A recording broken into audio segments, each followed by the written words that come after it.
O mel, conhecido como ouro líquido da natureza, enche nossas prateleiras e nossos produtos. Ele tá em todo lugar. Pão de mel, bolo com mel, bala de mel, cachaça com mel, mel com própolis. E mais do que um açúcar, ele é um adoçante natural que mantém seu valor há muitos anos. Devido ao crescimento populacional e à demanda por produtos naturais, o consumo de mel no mundo inteiro vem crescendo, enquanto sua produção e a população de abelhas está em completo declínio. É uma conta que não fecha, e você sabe muito bem como eles estão resolvendo esse problema, vendendo para as pessoas algo que com certeza não é mel.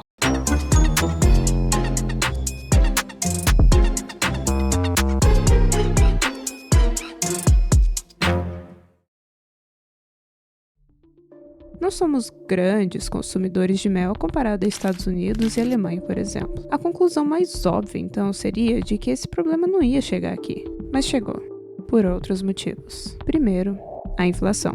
Com um grande aumento nos preços, os produtores ficam cada vez mais sem ideia do que fazer. E há 3 alternativas mais prováveis para resolver esse problema: manter o produto como ele é e aumentar o preço, diminuir a quantidade do produto para não precisar aumentar o preço, ou diminuir a qualidade do produto. Ou seja, com o custo de produção baixo, o valor final do produto também será baixo. Segundo motivo, a chance de ganhar dinheiro fácil, enganando o consumidor. Esses 2 motivos trouxeram um novo crime para a indústria brasileira, fazendo crescer um novo mercado, repleto de intrigas, corrupções e fraudes. Para adulterar o produto e fazer ele render mais, os compostos de xarope de milho e cana eram os mais utilizados. Mas felizmente, após alguns anos, o avanço científico permitiu métodos laboratoriais para identificar essas alterações. Mas logo depois disso, os chineses desenvolveram o xarope de arroz, levando a um novo desafio. E para encarar isso, os analistas desenvolveram novos métodos. Atualmente, dá para se descobrir o país de origem pelo pólen, que inevitavelmente fica no mel.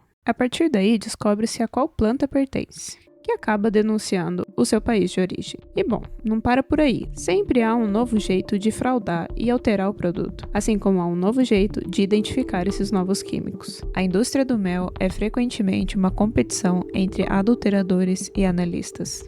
A China é a principal exportadora e adulteradora de mel do mundo, e os Estados Unidos, um dos maiores consumidores do mundo. E a relação dos dois já foi cheia de conflitos, a ponto dos Estados Unidos não aceitar mais importações vindo da China. E ela, para driblar isso, mandava as mercadorias para outro país, mudava o rótulo e depois enviava de novo. E claro, no meio de todo esse conflito, com certeza o Brasil entra nessa história, que inclusive também importa mel da China. Mas por aqui o problema é um pouco diferente, pois se trata mais de uma questão interna, relacionada a pequenos produtores locais. A adulteração do mel é considerada fraude por lei, que pode custar multas de até R$150 mil. Homem é preso por vender e produzir por 20 anos mel falsificado com potencial cancerígeno, um produto à base de açúcar, água, saborizante e ácido cítrico. Suspeitos comercializavam 15 toneladas por mês de xarope de açúcar como mel. Estima-se que o grupo tenha lucrado aproximadamente R$4 milhões só no último ano. Mas brasileiro não é um povo tão lerdo assim. Há um senso popular de que mel é algo muito adulterado. Eu mesma já escutei isso diversas vezes, que para comprar mel tem que ser de um vendedor de confiança. Inclusive, segundo a BBC, um dos motivos no baixo consumo de mel por brasileiros é justamente a falta de confiança nos produtos oferecidos no mercado hoje em dia. E como se não bastasse as mentiras nas prateleiras, o declínio na população de abelhas e a falta de higiene na produção, esse mercado ainda enfrenta outro problema: o furto. Ladrões furtam 30 colmeias em São Carlos e apicultor tem prejuízo de R$25 mil. O apicultor trabalha com isso há mais de 30 anos e ele afirma que não é a primeira vez. Para evitar furtos de colmeias e mel, o apicultor coloca cadeados em caixas de abelha. O apicultor já teve 145 colmeias furtadas. E quem normalmente furta as colmeias? Bom, é de se esperar que entende pelo menos um pouco do assunto, porque mexer com as abelhas não é para qualquer um. Exige técnica e equipamentos específicos.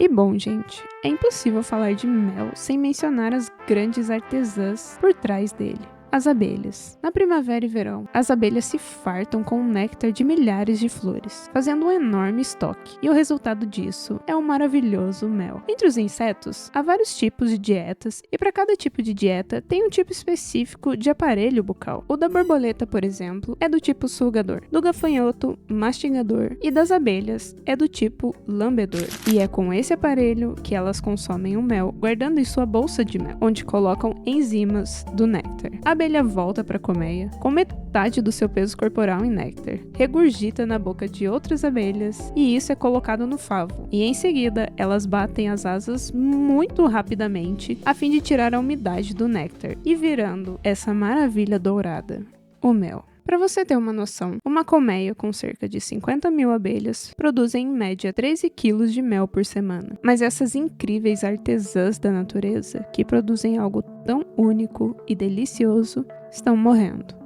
O agronegócio, o desmatamento e o crescimento populacional estão destruindo seus habitats e provocando suas mortes aos bilhões. Segundo a revista Science, o que mais contribui para o seu declínio generalizado são as alterações climáticas. E não se trata apenas de mel. A abelha é o principal inseto responsável pela polinização. A partir de uma semente, desenvolve-se as raízes, as folhas e a planta em si. E posteriormente ocorre o desenvolvimento da flor, que é a estrutura reprodutiva. Nela, há o estame, que produzem os pólens, e o pistilo, que vai receber esse pólen. Toda essa estrutura transforma-se em um fruto, que possui uma semente e o ciclo recomeça.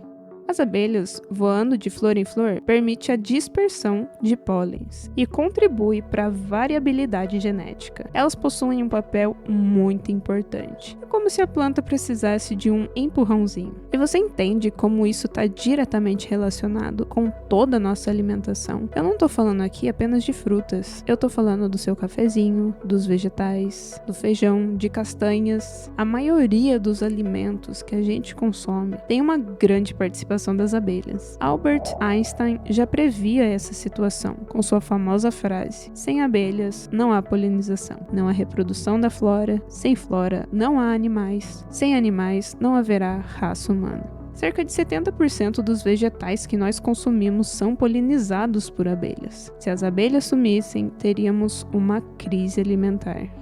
Esse é o Brasil, uma terra linda, cheia de biodiversidade, mas ao mesmo tempo tem uma história carregada de fraudes, corrupção, ambição e desmatamento.